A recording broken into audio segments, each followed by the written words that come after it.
আপনার ঘরে, বাইরে, আশেপাশে, ডানে বামে, উপরে নিচে, পাড়ায় মহল্লায়, রাস্তাঘাটে, এমনকি রাস্তার দোকানপাটে আপনি যা দেখেন, যা মানুষের কথা শুনেন, ভোট নিয়ে মানুষ যে অভিব্যক্তি ব্যক্ত করে, ঠিক তারই প্রতিফলন ঘটেছে আজকের একটি জরিপে। হাড্ডাহাড্ডি লড়াইয়ের আভাস। এবং এই জরিপটাকে আপনার আমলে নিতেই হবে। এই কারণেই নিতে হবে যে এই জরিপ আপনার আমার সহ দেশের মানুষের মনের কথা বলেছে। মনে হয়েছে কোনো দিকে না ঝুঁকে প্রকৃত পরিস্থিতি ফিল্ড থেকে তুলে আনার চেষ্টা করেছে। এই জরিপটিতে দেখা গেছে বিএনপি ভোট পাবে 34.7% এবং জামাতে ইসলামী অর্থাৎ তাদের প্রধান প্রতিদ্বন্দ্বীকে ভোট দিতে চায় 33.6%। ব্যবধান মাত্র 1% এবং এখনো সিদ্ধান্ত নেয়নি 17% ভোটার। কেন এই জরিপটিকে আমলে নিতে বলছি? একটা জিনিস বোঝেন, রাস্তাঘাটে, রাস্তার দোকানপাটে, পান খেতে গেলে, চা খেতে গেলে, এমনকি পথে ঘাটে রিক্সা চালক, অটো চালক, বাসে, ট্রামে আপনি যার সাথেই চলছেন না কেন, যে বিষয়ে ভোট কাকে দেবেন, আগামী নির্বাচন কেমন হবে, আপনার এলাকায় কে জিতবে বলে মনে করেন, এই সমস্ত ব্যাপার নিয়ে যত প্রশ্নই করুন না কেন, দেখবেন বিএনপি এবং জামাতে ইসলামী খুব কাছাকাছি। এই ব্যাপারটি উঠে এসেছে আজকে একটি জরিপে। এই জরিপটি কারা পরিচালনা করেছে একটু জানি। International institute of law and diplomacy, IILD এই জরিপটি পরিচালনা করেছেন। তাদের পার্টনার কারা ছিল? প্রজেকশন বিডি, জাগরণ ফাউন্ডেশন এবং ন্যারেটিভ যৌথ উদ্যোগে তারা এই জরিপটি পরিচালনা করেছেন। এই ন্যারেটিভ কারা জানেন? ডাকসু, জাকসু, চাকসু, রাকসু এবং সর্বশেষ যোগসুতে এই ন্যারেটিভ সার্ভে প্রতিষ্ঠানটি তারা জরিপ পরিচালনা করেছিল এবং তারা যে রেজাল্ট দিয়েছিল সেই রেজাল্টেই মোটামুটি প্রতিফলিত হয়েছিল সবগুলো নির্বাচনে। সুতরাং ন্যারেটিভের জরিপে কে কত শতাংশ ভোট পাবে ছাত্র সংসদ ইলেকশনে যেমন বোঝা গিয়েছিল, ঠিক তেমনি ভাবে এই জাতীয় সংসদ নির্বাচনের ক্ষেত্রে এই জরিপগুলোতেও কিন্তু খুব আমলে নিচ্ছে এই রাজনৈতিক দলগুলো। বলা যায় রাজনীতিতে একরকম ভূমিকম্প হয়ে গিয়েছে। কারণ ঢাকা বিশ্ববিদ্যালয়ের পাবলিক অ্যাডমিনিস্ট্রেশন ডিপার্টমেন্টের শিক্ষক আসিফ সাহানও কিন্তু গত পরশুদিন একটা বিস্তর স্ট্যাটাসে বলেছেন 2025-এ উনি যে বর্ণনা করেছিলেন যে জামাতের ভোট হয়তো 10 থেকে 12% থাকতে পারে, কিন্তু ওনার ধারণা এখন ভুল প্রমাণিত হয়েছে।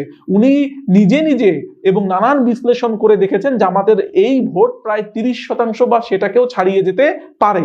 আমরা আরেকটু মজার জিনিস আছে এই জরিপে, অনেক ধরনের প্রশ্ন আছে, অনেক রকম কথা আছে। চলেন আমরা একটু একে একে জিনিসটাকে বুঝে নেই। প্রথমত, এই জরিপটাতে ভোট দিতে চেয়েছে, মানে আসন্ন জাতীয় সংসদ নির্বাচনে ভোট দিতে চেয়েছে 86.3% তরুণ। এখন বাকি শতাংশ প্রায় 15% বা 14% ভোটার ভোট দিতে চায় নাই। কেন চায় নাই সেটাও কিন্তু বাস্তব। কারণ আমরা যদি 2025-এ সংগঠিত অন্য জরিপগুলো দেখি, সেখানে দেখা যাবে যে ভোট দিতে চেয়েছিল 97%, 99%, 98% ভোটার।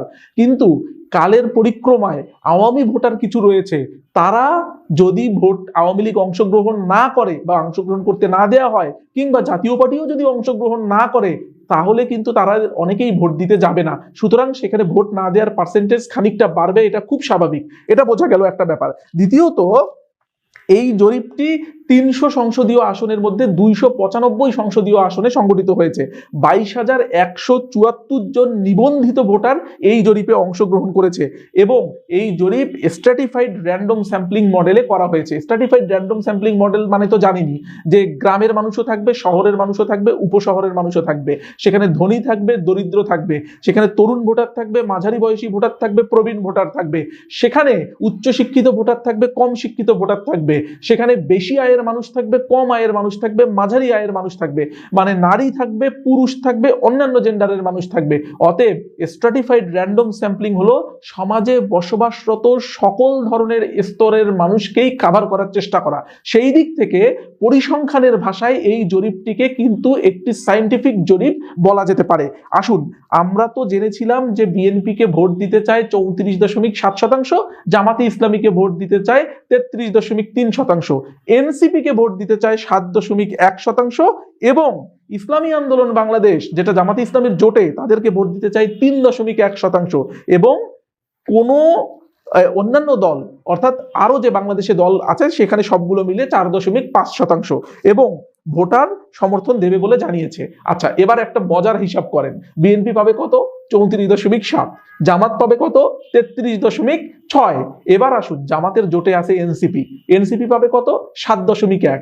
জামাতের জোটে আছে ইসলামী আন্দোলন বাংলাদেশ, তারা পাবে কত 3.1। এবার সবগুলোকে যোগ দিয়ে দেখেন প্রায় 44% ভোট হয়ে যাচ্ছে জামাতে ইসলামী এবং তার জোটের।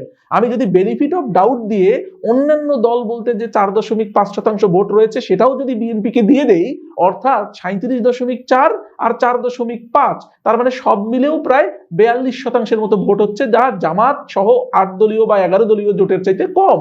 তাহলে এটা একটা মজার ব্যাপার। এবার আসুন, খেলাটা তাহলে কোন জায়গায়? রাজনীতিতে এই ভোটের মাঠে তাহলে কি এটাই খেলা? না, খেলা একটা আছে।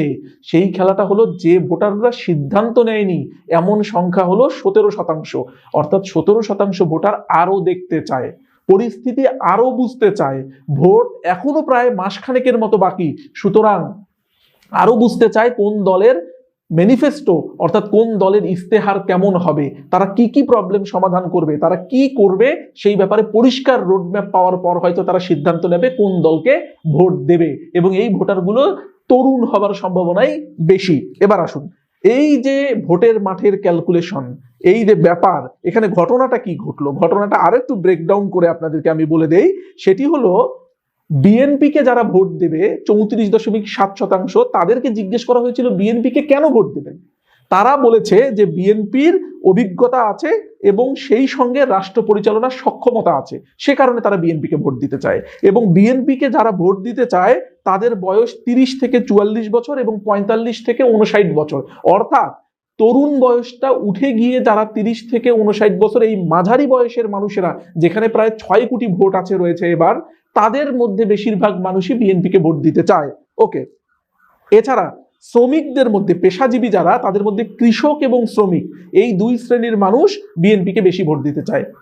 জিজ্ঞেস করা হয়েছিল জামাত ইসলামীকে যারা ভোট দিতে চায়, মানে 33.6%, তাদেরকে জিজ্ঞেস করা হয়েছিল জামাত ইসলামীকে কেন ভোট দিবেন, কি দেখে ভোট দিবেন। তারা বলেছে জামাত ইসলামের সততা এবং পরিবর্তনের রাজনীতি করতে চায়। ব্যাপারটা খুব ইন্টারেস্টিং। সততার ব্যাপারটা না হয় অনেকেই বলেন, সেটা আমরা বুঝতে চেয়েছি, কারণ বিএনপি যখন, জামাত যখন বিএনপি সহ 4 দলীয় জোটে থেকে ক্ষমতায় এসেছিল, তাদের 2 জন মন্ত্রীর ব্যাপারে কোনো রূপ দুর্নীতির খবর কিন্তু বাংলাদেশের এই রাজনীতিতে নেই।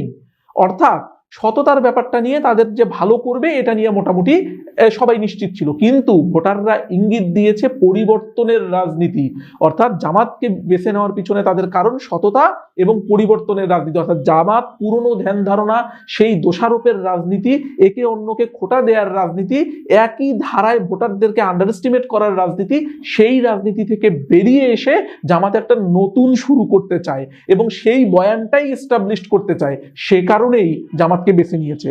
কিন্তু আমরা যদি অন্যদিকে দেখি, 18 থেকে 29 বছর বয়সী যে ভোটাররা রয়েছে, তারা সবচেয়ে বেশি জামাত ইসলামীকে সমর্থন দিতে চায়, এবং উচ্চশিক্ষিত যে জনগোষ্ঠীটা রয়েছে, স্নাতকোত্তর ডিগ্রিধারী, অনার্স মাস্টার্স পাস যে দলটির মানে যারা রয়েছে, তাদের বেশিরভাগ অংশ জামাত ইসলামীকে ভোট দিতে চায়। ডিজিটাল মিডিয়া ও সোশ্যাল মিডিয়ায় তরুণ ও শিক্ষিত ভোটারদের সম্পৃক্ত করার ক্ষেত্রেও জামাত ইসলামী অনেকখানি এগিয়ে আছে। এবার আসুন, এনসিপি এবং জুলাই বিপ্লবের প্রভাবে এই এনসিপি কে ভোট দেবে বলে তরুণরা বলেছে, এনসিপি কে ভোট দিবে বলে ভোটাররা বলেছে। এনসিপি ভোট পাবে 7.1%, এই জরিপ মতে। সেখানে দেখা গেছে যে সমর্থন করার পেছনে জুলাই বিপ্লবে এনসিপির যে ভূমিকা ছিল, সেই ভূমিকার জন্য 36.7% মানুষ, অর্থাৎ এনসিপি কে যারা ভোট দিবে 7.1%, তাদের মধ্যে সবচেয়ে বেশি সংখ্যক, অর্থাৎ 36.7% এনসিপি কে জুলাই বিপ্লবের ভূমিকার জন্যই ভোট দিতে চায়। এছাড়াও মনে হচ্ছে জরিপে 17% ভোটার এখনো সিদ্ধান্তহীন, তাদের মধ্যে 30.1% ভোটার জানিয়েছেন তারা কোনো রাজনৈতিক দলকেই বিশ্বাস করতে পারছে না। এটাও অ্যালার্মিং, কারণ এই যে বিভিন্ন ধরনের রাজনৈতিক সহিংসতা শুরু হয়েছে,